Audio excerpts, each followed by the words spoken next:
জান্নাতি কারা? জান্নাতি হলো তারা যারা ঈমান আনে এবং নেক আমল করে। শুধু ঈমান এনে বসে থাকলেই হবে না, তার সাথে সাথে নেক আমলও করতে হবে।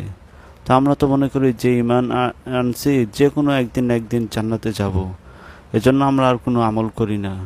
না, এটা হলো সবচেয়ে বড় বোকামি, যারা ঈমান আনে কিন্তু আমল করে না। ঈমানকে ধরে রাখার জন্য, ঈমানকে শক্তিশালী করার জন্য, ঈমানকে মজবুত করার জন্য, সতেজ রাখার জন্য আমলের প্রয়োজন। তো আল্লাহ তাআলা পবিত্র কোরআনের অসংখ্য জায়গায় বলেছেন যে তোমরা ঈমান আনো এবং নেক আমল করো। আল্লাহ তাআলা সূরাতুল লুকমানের ৮ নম্বর আয়াতে বলেন যে ইন্নাল্লাযীনা আমানু ওয়া আমিলুস সলিহাতি লাহুম জান্নাতুন নাঈম। আল্লাহ তাআলা বলেন যারা ঈমান আনে, ইন্নাল্লাযীনা আমানু ওয়া আমিলুস সলিহাত, এবং নেক কাজ করে, লাহুম জান্নাতুন নাঈম, তাদের জন্য রয়েছে নিয়ামতপূর্ণ জান্নাত। তারপরে আল্লাহ তাআলা বলেন যে খালিদিনা ফিহা, সেখানে তারা চিরকাল থাকবে। ওয়াদাল্লাহিল হক, আর আল্লাহ তাআলার ওয়াদাটি সত্য।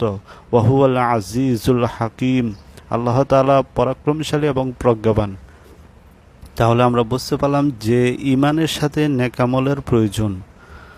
তাহলে ঈমান এনে আমাদের উচিত নেক আমল করা, বেশি বেশি নেক আমল করা। আল্লাহ তাআলা সূরাতুল ইনফিতারের 13 নম্বর আয়াতে বলেন যে ইন্নাল আবরার লাফি নাঈম, যে আল্লাহ তাআলা বলেন নিশ্চয়ই যারা নেক আমলকারী, যারা সৎ, তাদের জন্য রয়েছে জান্নাত। ওয়া ইন্নাল ফুজ্জার লাফি জাহিম, 14 নম্বর আয়াতে আল্লাহ তাআলা বলেন যে পাপাচারী যারা পাপিষ্ঠ, তাদের জন্য রয়েছে জাহান্নাম। তাহলে আমরা এখান থেকেও বুঝতে পারি যে নেক আমল করলে আল্লাহ তাআলা আমাদেরকে জান্নাত দান করবেন। শুধু ঈমান এনে বসে থাকলেই হবে না, তার সাথে আমল করতে হবে। তো আল্লাহ তাআলা আমাদেরকে বেশি বেশি আমল করার তৌফিক দান করুন। ওয়া আখিরু দাওয়ানা আলহামদুলিল্লাহি রাব্বিল আলামিন।